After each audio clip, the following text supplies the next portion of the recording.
Hey listeners, are you ready to uncover some extraordinary wonders? Disappearing Spoon is thrilled to partner with the amazing Curiosity Box. It's a science subscription service for curious minds. It's created by Vsauce, the internet's leading science education channel, with over 3 billion views. This season's box is packed with goodies that will fascinate and inspire you. Challenge yourself with a magnetic shadow alphabet puzzle. Piece it together to spell out the alphabet using only the letter shadows. Or discover the Picture Pod, where art and mathematics merge into a colorful, creative masterpiece. It is fun and educational. And the highlight, a sample of recreated Martian soil. Experience the thrill of holding the red planet right in your hands. Don't miss out on this unique adventure. Subscribe to Curiosity Box now and celebrate the incredible achievements of science. For 50% off, use the offer code SPOON at the-curiosity-box.pxf.io/disappearingspoon. That's offer code SPOON at the-curiosity-box.pxf.io/disappearingspoon for 50% off today. Unbox the mysteries of the universe with Curiosity Box. What's the longest word in the English language? Shakespeare had a go at it with honorific abilitude innatatibus, which, depending on whom you ask, either means the state of being loaded with honors, or is an anagram, declaring that Francis Bacon, and not the Bard of Avon, really wrote Shakespeare's plays. But that word, a mere 27 letters, doesn't stretch nearly long enough to count as the longest word in the English language. Of course, determining the longest word is a bit of a mug's game. What even qualifies as English can differ in different contexts. Shakespeare's word was spoken by a clown in Love's Labour's Lost, and it obviously comes from Latin. Listen to this clip of the scene. Oh, they have lived long on the alms basket of words. I marvel thy master hath not eaten thee for a word. For thou art not so long by the head as honorific abilitudini tatibus. Thou art easier swallowed than flat dragon. Peace, the peal begins. But maybe we shouldn't count foreign words, even in English sentences. Plus, if you play the game of stacking suffixes and prefixes together, you can get something like anti-disestablishmentarianism, 28 letters. Or what about nonsense words like supercalifragilisticexpialidocious, 34 letters? Under those rules, you can string letters along pretty much indefinitely. But let's adopt a sensible definition. The longest word to appear in an English language document whose purpose was not to set the record for listing the longest word ever. In that case, the word we're after appeared in 1964 in Chemical Abstracts, a dictionary-like reference for chemists. The word describes a protein in what's called the tobacco mosaic virus. This anaconda runs 1,185 letters long. It reads, acetyl, cerol, tyrosine, cerol, isoleucine, threonyl, cerol, prolyl, cerol, glutaminyl, and so on. If you really want to hear me stumble my way through it, there's a little bonus at the very end of this episode. But the real point of all this is that there's a cool little chemistry lesson buried inside this longest word. Because if we look a little deeper, we wouldn't even have this longest word without the very special chemistry of the element carbon.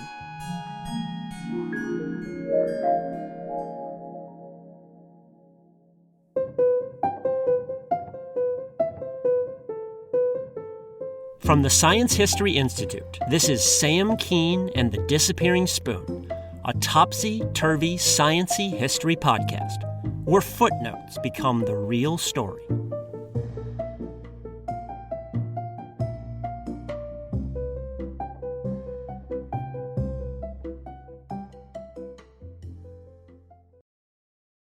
The tobacco mosaic virus was the first virus ever discovered in 1892. It infects tobacco plants, obviously. It was also the first virus to have its shape and structure studied in a rigorous way. Some of this work was done by none other than Rosalind Franklin of DNA double helix fame. However, the word here describes an individual protein in the virus. And proteins are built up from the most versatile element on the periodic table, carbon. Specifically, Carbon forms the backbone of amino acids. Cells make proteins by stringing amino acids together like beads on a necklace. For instance, this tobacco mosaic virus protein contains 159 amino acids in a row. Now, the names of most individual amino acids end in the same three letters, I-N-E. There's glycine and isoleucine and proline. There's even one that was first discovered in asparagus, called asparagine. But when biochemists are talking about stringing amino acids together into proteins, they take a linguistic shortcut. They turn the I-N-E at the end into a Y-L, an ol sound, to make the words flow a little more smoothly. That's why the tobacco mosaic virus protein reads acetyl, serol, tyrosyl, serol, and so on, with all those ol sounds lulling you along. Taken in order, one after the other, these linked ol words describe the protein structure precisely. That is, if you want to know the order of the amino acids in the protein, you can just read them off in a sequence. That's why biochemists in the 1950s and early 1960s gave molecules official names like acetyl, serol, etc., so they could reconstruct the whole molecule from the name alone. Now, this system was exact, if a little exhausting. Historically, this tendency to mash words together like this has its roots in the influence that German scientists had on chemistry, especially the compound-crazy German language. But what allows cells to string amino acids together in the first place? Mostly the special properties of carbon. Now, I realize this might be like a bad acid flashback to high school chemistry, but the overall idea here is pretty simple. Because I have a secret for you. You can actually summarize half of all chemistry in one sentence, in one little rule. Think of atoms like tiny balls. Inside that ball are particles called electrons. Some atoms have just a few electrons. Some have several dozen electrons. Now, these electrons are stacked in different layers inside the atom. Some electrons huddle in layers near the center. Others hover in layers near the surface.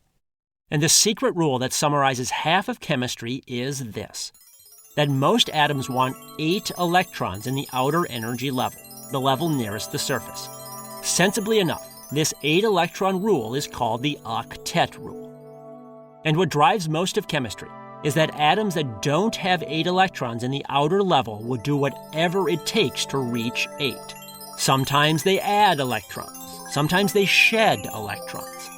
Regardless, they'll fight, beg, barter, steal, make and break alliances, and pull off whatever dirty tricks they need to in order to get to 8. They almost always want 8. So then how does this play out in real life? Well, consider oxygen. Oxygen has 6 electrons in its outer energy level. 6 is 2 below 8, so oxygen is always hunting around for 2 additional electrons from other atoms. And it turns out that oxygen is one of the more aggressive atoms in all of chemistry. We usually think about oxygen as nice and beneficial since we breathe it in. But oxygen is actually a chemical bully. It's always beating up on other atoms and stealing their electrons. And it does so to get 8 electrons in its outer layer. In contrast, consider sodium. Sodium has just 1 electron in its outer energy level. So does it aggressively go after 7 more electrons? Nope. It's much easier to go the other way and shed its lone outer electron. Once it does shed that lone outer electron, then the next energy level beneath it becomes the new outer layer. This new outer layer already has 8 electrons. So once again, sodium is happy. Okay, fine, but how does this help us understand chemistry? Well, consider sodium and chlorine together. As I mentioned, sodium has 1 extra electron to shed, and chlorine has 7 electrons in its outer layer, 1 short of 8. So sodium and chlorine are natural partners. Sodium gives up its electron, chlorine takes it on. The result is sodium chloride, or common table salt. And again, that's most of chemistry right there. Atoms will fight, beg, barter, steal, and make or break alliances to move up or down to 8 electrons in their outer energy level. And with all that in mind, consider poor carbon. Unlike sodium or chlorine, which are close to 8 already, carbon has 4 electrons in its outer energy level. That leaves it stranded in no man's land, equally distant from happiness on either end. So instead of shedding or stealing electrons, carbon tends to share them with other atoms. It's one of the elements that forms alliances. And, to be frank, carbon has pretty low standards for sharing. It's thirsty, it's desperate, it's willing to latch onto almost anything. But in many ways, that promiscuity is carbon's greatest virtue. Carbon has to share electrons with up to 4 other atoms at once, on all sides. This in turn allows carbon to build complex chains or even 3-dimensional webs of molecules. And because it shares electrons instead of stealing them, the bonds that carbon forms with these other atoms are steady and stable. That's a good thing for living creatures like us. We need those complex chains and webs to do complicated things inside our bodies. Without this feature of carbon, life as we know it simply would not exist. And here's where we finally get back to amino acids. They're the building blocks of the proteins that run our bodies. If you look at the structure of amino acids, they consist of various parts, but all amino acids have a core of 2 carbon atoms and 1 nitrogen atom. Nitrogen is a lot like carbon in that it has 5 electrons in its outer energy level. That's kind of far from 8, so it also tends to share electrons and form alliances. This makes carbon and nitrogen natural allies. When cells are building proteins, they take the individual amino acids and link them together, one after another. A carbon at the head of one amino acid shares an electron with a nitrogen at the tail end of another amino acid, snapping them together. And since all amino acids have a carbon on one end and a nitrogen on the other, you can pretty much snap amino acids together for as long as you want in a gigantic chain. That's how we get long, complicated proteins that run our bodies. Not coincidentally, it's also how we get really, really long names for proteins. The long words are a direct result of the chemistry of carbon and nitrogen. Thanks to advances in technology since the 1960s, scientists nowadays can describe vastly longer proteins than the tobacco mosaic virus protein mentioned before. In fact, some publications, including the Guinness Book of World Records, once listed the longest word in the English language as a 1,913-letter word for another protein. But they're wrong. That word would indeed be 60% longer than the tobacco mosaic virus protein name. But trust me, I have searched through many, many dusty volumes of that chemical reference book, Chemical Abstracts, and that 1,913-letter word does not appear in print there. Why doesn't it? Well, because scientists in the mid-1960s could see where things were headed. Pretty soon they'd have 2,000-letter words, then 3,000-letter words, and even longer. And frankly, they were tired of having to string them together and spell check all that crap. So they ended up dropping the whole unwieldy German system of just mashing the ul words together.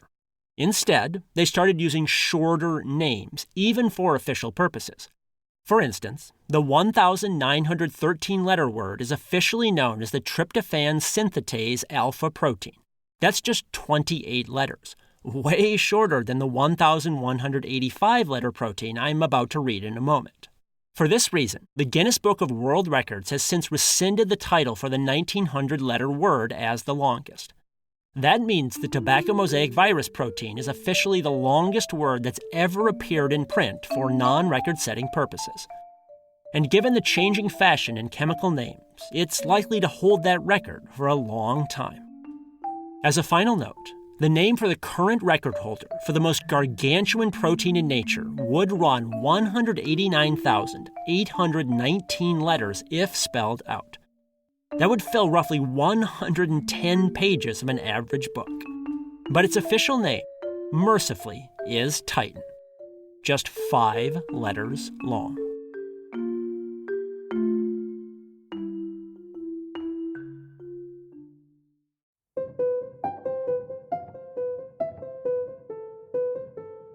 This is the Disappearing Spoon podcast, brought to you by the Science History Institute. Find out more about their library, museum, and multimedia magazine at sciencehistory.org. Make sure you check out the Science History Institute's other awesome podcast, Distillations. You can find their in-depth narrative stories and interviews about everything from space junk to sex, drugs, and migraines, anywhere you get your podcast, and on their website, distillations.org. You can find more incredible stories from my books at samkeen.com. You can also book me as a speaker at your school or event. If you like this podcast, please support it at patreon.com/disappearingspoon. It costs as little as 7 cents per day. You can also get bonus episodes and signed books. Please spread the word to others as well, and subscribe in iTunes, Stitcher, or other places. This episode was written by me, Sam Keen. It was mixed by Jonathan Pfeffer and produced by Mariel Carr and Rigoberto Hernandez. Thanks for listening. Save big on your Labor Day barbecue, all in the Kroger app. Get tender USDA Choice boneless half ribeye for $8.99 a pound. Then buy 2 get 3 free on 12 packs of delicious Coca-Cola, Pepsi, or Canada Dry, all with your card. Shop these deals at your local Kroger, less than 5 miles away. Or tap the screen now to download the Kroger app to save big today. Kroger, fresh for everyone. Prices and product availability subject to change. Restrictions apply. See site for details. Okay, now I get to stumble my way through this. One take, no rehearsals. Here is the single longest word in the English language, a protein found in the tobacco mosaic virus. Acetyl, cerol, tyrosine, cerol, isoleucine, threonyl, cerol, prolyl, cerol, glutaminyl, phenylalanine, valyl, phenylalanine, leucyl, cerol, valyl, tryptophyll, alanyl, aspartyl, prolyl, leucyl, isoleucyl, glutamyl, leucyl, asparaginal, valyl, cysteanyl, threonyl, cerol, leucyl, glycol, asparaginal, glutaminyl, phenylalanine, glutaminyl, threonyl, glutaminyl.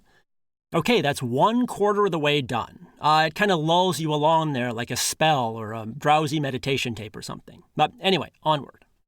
Alanyl, arginyl, threonyl, glutaminyl, valyl, glutaminyl, phenylalanine, cerol, glutaminyl, valyl, tryptophyll, lysyl, prolyl, phenylalanine, prolyl, glutaminyl, cerol, threonyl, valyl, arginyl, phenylalanine, prolyl, glycol, aspartyl, valyl, tyrosyl, lysyl, valyl, tyrosyl, arginyl, asparaginal,